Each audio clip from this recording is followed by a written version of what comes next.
morning, everyone. Good morning. Good morning. Lovely to see you. I hope you're all well. Just letting a few in the room now. And we usually do get quite a few late joiners, so we'll be letting people in the room throughout. As always, if you can keep yourselves on mute, that'll be great. This is being recorded, so if you do need to jump off, please do not worry. You can then rewatch this webinar either later this evening or from tomorrow morning. Now, we have a very, very special guest with us. We have Fry from Green Salon Collective talking about how we can be more sustainable in the salons through many different means and ways, actually. And Fry has quite a few interesting statistics to share with us. Some that I know, Fry, when you went through these with myself and Kyra a month or so ago, they were shocking. They were overwhelming. So there's an awful lot we can do, I think, to help with all of our waste in the salon. So Fry, without further ado, over to you. Thank you. Thanks for having me. As you said, I'm Fry Taylor from Green Salon Collective. I'm going to talk just broadly about sustainability in our industry and some of the challenges we face. Obviously, I'll talk a little bit about Green Salon Collective as well and what we do, and I'll share with you some practical things that you can do in the salon to be environmentally sustainable, but equally as important to be financially sustainable, because you can't really have one without the other. So just first of all, on Green Salon Collective, you might look at our logo and think it's just lines and a circle, and it's quite boring, but it does actually have a significant meaning. The lines and the circle are to represent things called a circular economy and a linear economy. These are words that you might have heard of before, but I'll briefly explain them to you. So a linear economy is essentially what we have in our hairdressing industry at the moment, and we have it in other areas of our life as well. And this is where we take materials from the earth. We create products. So in our cases, it could be color tubes, pieces of foil. We use them once or twice, and then they go to waste. They go to landfill. So when something is linear, it's essentially not sustainable. But it's not necessarily our faults that things aren't sustainable. It's more that the systems and infrastructures are just not in place. So if you take, for example, a color tube or a piece of foil, you don't have to answer this out loud, but just think to yourself, how many times could that actually be recycled? When you consider things like paper can be recycled a few times, plastic a few times, aluminium is actually one of these items that can be recycled again and again and again. It's actually infinitely recyclable. A color tube or a piece of foil. Now, if something is infinitely recyclable, then why is it here in a linear economy? Why does it go to waste? And the reason things like foils and color tubes go to waste is because of their contamination. They're sticky and they're dirty and they're used. So even if you have a really good local recycling system in place, they're only going to recycle the easy to recycle things that are clean. So newspapers, cardboard, shampoo bottles. As soon as anything sticky or yucky comes along, it goes into landfill or maybe incineration. So if you think about every foil and every color tube that you've ever used in your entire career, it's an infinitely recyclable material but never been recycled. That doesn't make any sense at all, does it? So that's where we come in, creating circular solutions. But just out of interest, this here is where most recycling ends up in the UK and Ireland. So this would be your home recycling and your salon recycling. Typically, a home recycling bin, if you're in a really good area of the UK, about 20 to maybe 30% of what you put in the recycling bin is recycled, and the rest of it goes to landfill. Oh, was that somebody asking a question there? No? I thought I had somebody talking, sorry. Yeah, so typically UK recycling bin, 20 to 30% of it actually gets recycled, and the rest of it goes to landfill. And this is, like I said, this is largely due to contamination, or to people putting the wrong things in the recycling bin. So when I say contamination, I just mean dirty. So if you've got like a jam jar and you've still got a bit of jam in it, then the chance of that being recycled is very slim. I used to think that a recycling center, because before anything gets recycled, it goes to like a sortation center. And I used to have this sort of fuzzy vision that there would be hundreds of people washing out jam jars and rinsing out my hummus pots, and oh, here's frozen newspapers, put them over here. That's not the reality at all. Um, when you go there, it's like the size of a football stadium, and there's just conveyor belts of materials that are flying down. Some of it is automated, so it can be picked out. A lot of it is still a manual process. And when they see a blob of color tubes stuck to shampoo bottles, stuck to newspapers, stuck to your lunch carton, like that's not going to get sorted and separated. So it just goes into incineration or into landfill, unfortunately. And yeah, it's such an obvious thing to rinse things out. It's like something that we're taught at school as kids, but it's not something that we always do. And it's certainly not something that we do in hair salons, because we just don't have time. It's just not practical to cut open your color tube and rinse it out. It's just not practical to rinse and wash every single piece of foil. So even though we have good intentions that these things are going to be recycled, um, unfortunately, it doesn't quite happen, and it doesn't help that the product manufacturers say things like "my color tube is recyclable," because they miss out the bit where it says it's recyclable, but not in your local recycling. It has to go to a specialist recycling system, and that's quite common with lots of materials that we have. If you look in your home, if you've got like something simple like a bag, like a bread bag, for example, that'll have a little symbol on it saying it's recyclable, but you cannot recycle that at home. You'd have to take that back to the supermarket to recycle. So yeah, I know it can be a bit of a headache because you think you're doing the right thing and you're not.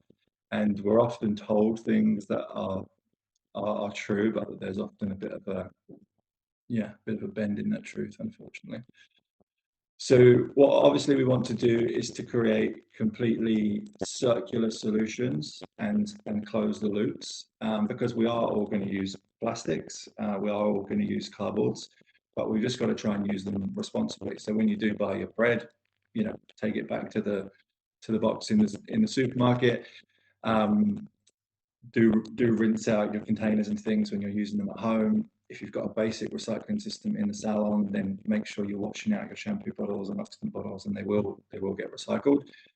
But with things that are really problematic, like foils and color tubes and hair and towels, that's generally where Green Salon Collective will help out. We used to have this phrase of recycling the unrecyclable. So we specialize in creating a circular economy solution for those particular items. So it's quite a simple system, really, is that you have different separation bins for each of your waste streams, and you have marketing materials, and we would do an online video call. And if you're a Salon IQ user, you can get this little starter kit for free to get yourself started and to make the first steps. Like I said, personalized training session, and it's all very simple, or it all sounds very simple, but there's always a challenge, right? And last year, or maybe the year before, this is what I heard all the time: cost of living, price increases, even more price increases coming. Everything was going up, and people have an understandable sort of fear and resistance to anything new, especially when they think it's going to be a cost for them in their business. Because our services, you do pay for them, and they are going to have a higher price tag than local council recycling, but they do generate you a profit, which is what I'll get to, shortly. Now, interestingly, although there's a lot of doom and gloom in the media and in the press, the actual reality is quite different. Now, I know just from my own experiences where I live, I just can see much more in my local supermarket, much more fair trade, much more organic, much more plant-based, much more free range, ethically sourced. I just see much more of that. Supermarkets are brutal. If something is not selling, it will be gone. It won't be on the shelves. So if we're seeing more of these things, there's a reason for it, and that's because people are buying it. And these stats kind of back that up. These are from 23, 24. Some of them I think are 25. 53% of people will pay more for sustainable lifestyles. 64% of people will pay more, up to 10% more, for sustainable food and drink. So a good example of this is eggs. So when I used to go to the supermarket with my mum in the 80s, I don't even know if there was free range organic eggs, but if they were, they'd be down in the bottom corner, and hardly anyone would buy them. You go to the egg section now, it's largely free range, largely organic, or free range and organic, and then you've got your caged eggs that are down on the bottom shelf now. And I would guess actually that the increase in those types of eggs are probably more than 10%. Chocolate's the same, coffee the same. People pay more for it. If you go to the cleaning aisle, it's all these eco clean and natural ingredients. It's all of these ones that are on our eye level, buy level, and then it's just the standard cheap, much more chemical versions are down the bottom. And then you've got the millennials who are actually 90% of them are willing to pay more for sustainability. So we find these stats to be quite true when it comes to people using Green Salon Collective, and also just people in our industry, because then that means that you're able to introduce something that we call a green fee. So salons that use Green Salon Collective, they have this marketing kit, stickers, materials. There's a full social media kit. As I said, we do online video trainings, and then you have the practical stuff in the salon. But what it comes down to largely is those stats I said before about people willing to pay slightly more. So if any of you went to get your hair cut in a salon that was using Green Salon Collective, you would hopefully be using one of these little signs that says optional green fee on it. So it says here, so the idea is you'd go into the salon would have been completely trained up in sustainability and how things are recycled. Somewhere on your journey, you would see one of these little signs, and it says, yeah, we're teamed up with leading B Corp environmental service, and we now charge a small green fee on every visit. This means that we can recycle your color tubes, your foil, and even your hair in 10 different ways. All the profits that we make from the waste streams goes to charities like Haircuts for the Homeless and the Water Fund. And then while your client's sitting there having their hair done, if they scan that QR code, maybe you can scan it now, it will take them to a hidden page on the Green Salon Collective website, and it will show behind the scenes footage of their hair being recycled, and the charities and things that it supports. Now, the stats from the most recent survey showed that clients that are using Green Salon Collective and implementing all of the marketing materials, they're generating at least two new clients in the first 2 months. But importantly, in the salon, the clients that are actually contributing the green fee, the average, I think, was something like 94% of people would pay the green fee. So what it says on both of these green fee signs, I don't know if you can see it down the bottom, this green fee is 100% optional. And if you'd like to opt out, just let us know. So the idea is that the stylist has this attitude of everyone's going to be charged a £1 service fee, £1 green fee, and then when you get to the reception to take the bill, it's not a conversation that you have at reception. It's just part of the culture of the salon. But the client has seen the sign; they can remove it if they want to. I went to a cafe yesterday. The bill came, and there was a service fee of 10% in the bill, and then I take the bill to the till and I pay. And if I want to remove the 10%, that's what I want to do. I've never ever in my life had a waiter or a waitress come up to me and say, "Would you like to add a 10% service charge on to your lunch today?" It just doesn't happen. It would just be awkward for everyone. It's just a known thing now in many cafes and restaurants that this is what happens. A lot of salons already experienced this with the PPE fee back in the lockdown days, and they were adding PPE fees. So we provide the salon with lots of materials in order to collect the green fee. And then within Salon IQ, you have your function to add a green fee. Now, there are step-by-step instructions that we can provide you with. And I already feel a bit nervous talking about Salon IQ functions with people from the company looking at me. But it seems to be a pretty simple thing that you can do. It's just something that you set up through your surcharges. You can call it whatever you want, but I think it's Green Salon Collective surcharge or green fee. And what will happen is when you go to generate your invoice, you'll have your services here, your cuts and colors and so on. But then you'll also have your £1 green fee that will be automatically added on. And if for whatever reason the client says, "Oh, I don't want to pay the green fee," that's totally fine. Then you can just remove that from the invoice. So the idea of having the green fee completely separate is that you can then see at the end of each month, okay, we've had 200 people come through the door, we've collected £180 in green fees, and then we can keep that as a separate thing for your sustainable initiatives. So this is Zoe. So Zoe is like a green libertine, like one of the ambassadors for Green Salon Collective. She owns a small freelancing space, and I think she has like 4 or 5. I think she has like 4 staff in her space. So when she decided to be sustainable and to try and be more sustainable, we helped her with some sort of generic advice, and these were her initial profits or savings. So she switched her energy provider, and she saved £200 over the year. She installed the EcoHead basin shower heads, and I think she adjusted a water company as well, and that saved £175 over the year.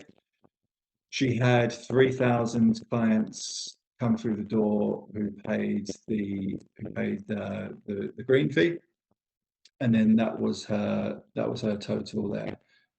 So 3,375. That was the sort of money that she'd brought into the business by trying to be more sustainable.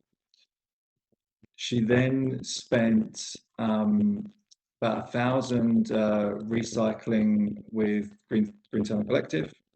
We have a partner company called Hubber, and they will do basic things like paper and plastic and cardboard if you need it. She bought our bags that are made from recycled plastic. She bought non-toxic cleaner, and she bought compostable towels. So that was the total cost of her to be more sustainable. So if you look at her savings and her profits from her green fees, less her costs of her recycling services, then she's left with these profits here. So she had 1,600 in profits.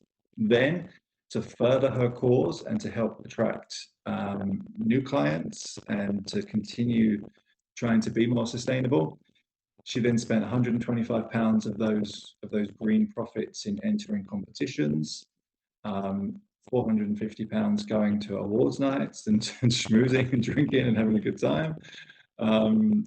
She spent another 150 on plants for the salon, and then she had some PR costs in there as well. So her total spend there was nearly £1,000.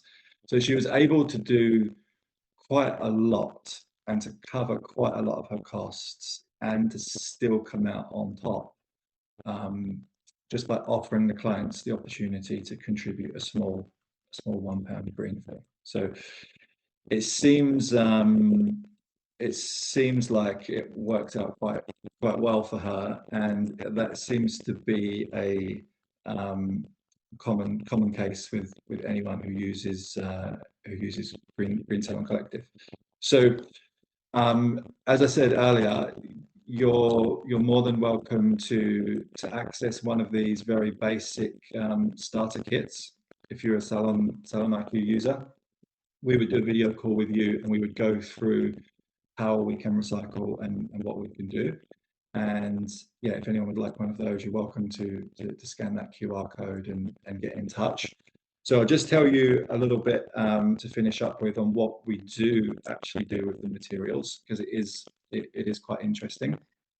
So hair is obviously the most unusual one, and it's the one that your clients seem to like the most as well.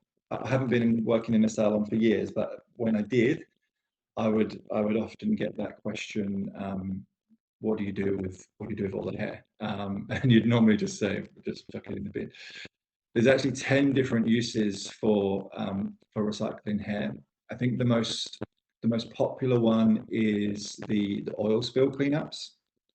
We're still the only recycling company in the UK that does this with hair. And this is an American sort of innovation. So back in the late 80s, early 90s, there was this thing called the Exxon Valley oil spill. And there was an American hairdresser who was watching the news as this oil spill was coming close to where he lived.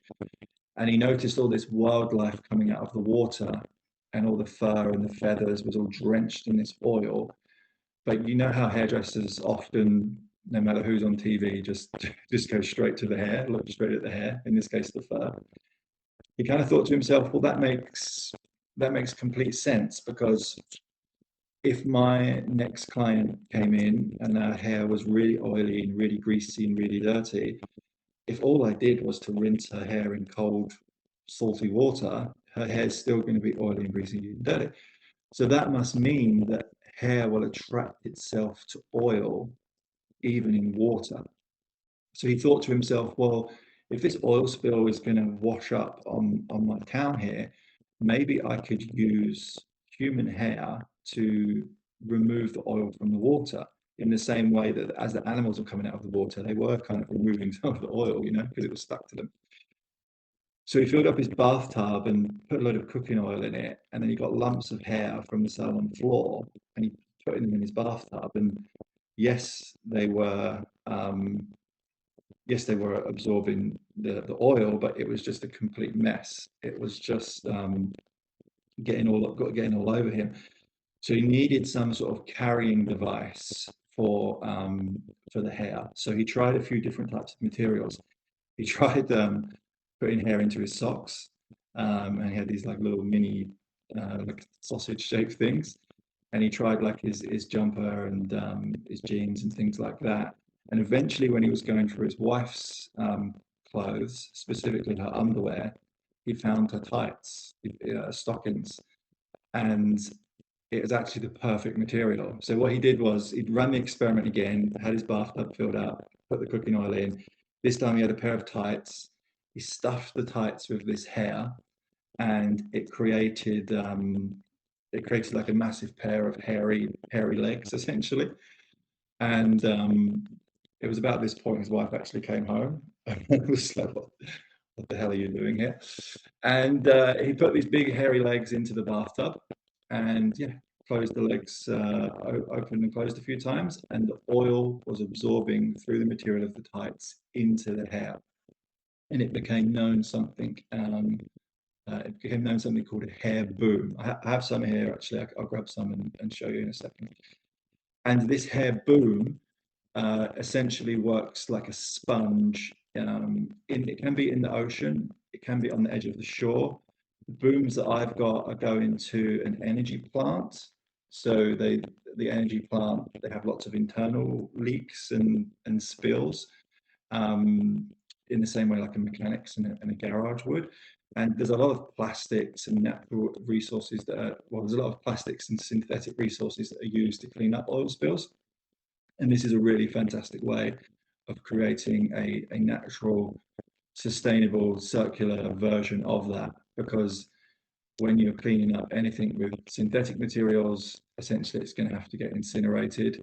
Whereas the hair, these hair booms can be used 100 times. You can rinse them out, you can dry them out, and eventually you can compost them and put them back into the earth. Not where you grow food, but they can go back into the earth. And these kind of stories that you can share with your clients, like these little marketing materials here with the stickers, they will take them off to pages on the Green Salon website that shows what we do. Composting is another great thing for hair. I need to, I don't know if you can see there's a plant behind me. I need to get some hair into this, because when you put hair into soil, your hair will release nitrogen, and then that nitrogen becomes essentially a fertilizer for the soil. So we did this study where we got 20 identical plants, put them in the same pot, same soil, same room, same light. The only difference was some of the plants had hair in with the soil. We're just talking like a handful, like a haircut amount. And some of the plants had no hair at all. And then after 3 months, 6 months, 9 months, getting on for a year, you could clearly see the difference in the plants that had hair versus didn't. In some cases, the growth rate was something like 84% more leaves, which was pretty incredible. So some salons that use Green Salon Collective, they use these little strut cards, and it says, take your hair home with you. And the stylist will say to the client, do you want to take your hair home with you? Now, I know it's like a bit of a weird thing to ask your client, and I appreciate that most people are going to say, no, I don't want to go near it.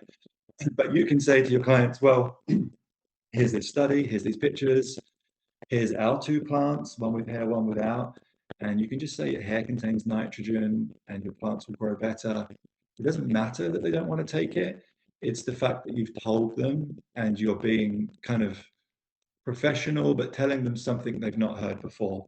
In the same way with when I used to work in a salon, we didn't expect everyone to buy shampoos and conditioners, but it was certainly expected that we would recommend them and advise them. So it's just another nice thing to say. And I think these little things help to elevate you above what other people are doing. But yeah, there's literally 10 different ways. You've got the gardening, the composting, the allotment work, the farming, the hair booms, which can be used in the oceans, in rivers, mechanics, energy plants. We sometimes do funky, weird things like create clothes and shoes and structures. And these often end up in different museums and design festivals. And they generate publicity. And that's kind of the idea, because it's a good way to get people to think about hair as a material rather than a waste stream. The metals is much more straightforward, even though they're sticky and contaminated, and that's why they don't get recycled. They can still be recycled. So when they come to us, we just sort them, separate them. Because, like I said earlier, it's an infinitely recyclable material, it means that it becomes a commodity. So a lot of waste streams that are low value, you have to pay to get them recycled. That metals, aluminium works the opposite. They pay us. And then when we raise money from the waste streams, that goes to the charities. So the thing that I'm most proud of about Green Salon Collective is that we took this infinitely recyclable material that was never recycled. We started to recycle it and raise money from it. And then we've raised, I think, about £55,000, £60,000 over the last few years that has then gone into those charities. So that is why those lines and that circle is there in our logo, because we're trying to create something that's completely linear into something that's completely circular. Yeah, and then there's towels as well. So towels is another thing that's problematic, because most people think, oh, I'm using a single-use towel and being more sustainable. Unfortunately, that's just not true. There is a good case for being more sustainable if you're only using one towel. But as soon as you start using 2 or 3 towels, the sustainability claims are just not there. This is just not my opinion. This is independently verified study that showed this. I have a towel company, so it'd be great for me just to say everyone use replant towels. They're better for the environment, but they're only really better for the environment if you're using one. And some things that people seem to forget with towels is that they think, oh, I'll just put them into landfill and they'll biodegrade. Again, it's just not true. It doesn't work like that. If you've got a plastic bag of towels in landfill, they're not going to go anywhere. Well, at least not for hundreds of years. And it's a bit like, you wouldn't put food into general waste. You'd want to compost that, right? Because you know it's going to become fertilizer, create other food that's circular.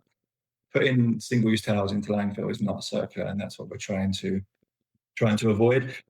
But if you do use those towels and you do want to compost them, then that's something that we can take and look at as well. But yeah, I wanted to keep it short and sweet, so you have all the information, see some examples, and like I said, if it's something you want to look at further, then by all means get in touch, scan the QR code. Does anyone have any questions? Would you like to see one of those hair booms? Do you want me to grab one so I can? Yeah, look right. Let's see what they're like. Yeah, let me just grab one because I've just got some ready here. If anyone does have any questions, feel free to pop it in the chat box just at the bottom. Right, I'm sure you can still hear me while we're getting that. But Yeah. you really have an abundance of knowledge on how we can be a lot more sustainable in the salons. There's so much we can be doing, and I think I'll be taking my hair home and giving that a go. Always need some help with my plants. Yeah, take it out. Right. So these so with hair booms, you can essentially make them as long as you want. So you can make them 50 foot long if the project is that big. We normally stick to sort of around a meter-ish, and they can be tied together anyway. And this particular energy company, they just want lots of them that are sort of short and sweet. So we don't use the tights and stockings anymore. It's a sort of a cotton tube that has a bit of a stretch to it. So get one out here. Can you see that? Yep, yeah. So that is essentially a hair boom. It's I had to weigh these last night. It was really funny. I went to the post office last night. I was like, "Do you mind if I weigh a bag of hair on your scales?" She was like, "Yeah, sure." So this is these are 5 booms, and it was about 5.5 kilograms. And they will absorb about 8 or 9 times their weight in oil. And appreciate they're really weird. They look really strange. Yeah. Some salons have like a little mini one that they'll display in the salon to show and pass around, because it is an unusual looking object, isn't it?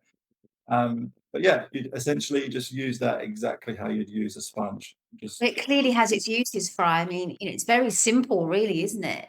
Oh yeah, it's really simple, and like I said, it's not like some special invention that no one, like, you could do this yourself if you had like a local covered in it. But yeah, we just found it was something that it started in America years ago, but it was like a sort of student project. It didn't really get any further than that. And there's other parts of the world that do it or claim to do it. And it's a fun thing to do here, because like I said, your clients love it, and it helps to sort of justify that green fee as well, because I totally get it. Like, putting prices up, I know nobody wants to do that. I used to be a colorist in a salon, and I was in one of these salons that had like 5 different levels. And over like a couple of years, it was so hard, because you would get promoted to the next level, but you're just doing the same, level 7 regrowth, and it's like, oh, I'm charging, my prices have gone up $10. We've got to charge you a bit more now, but you're not actually offering any more. When you introduce a green fee to the salon, first of all, it's only £1. Generally, salons set the green fee at £1.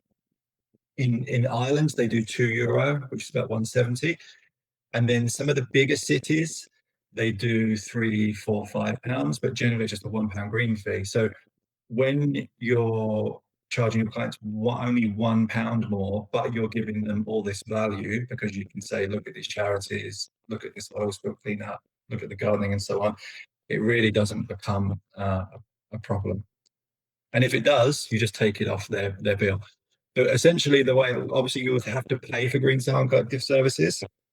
And that's something that we would go through one-on-one to see if it's even going to work for you. But essentially, if 50% of your clients contributed the green fee, then you would break even. Anything over 50%, you start to go into a profit. It's actually 54%. Anything over 54%, you start to go into a profit.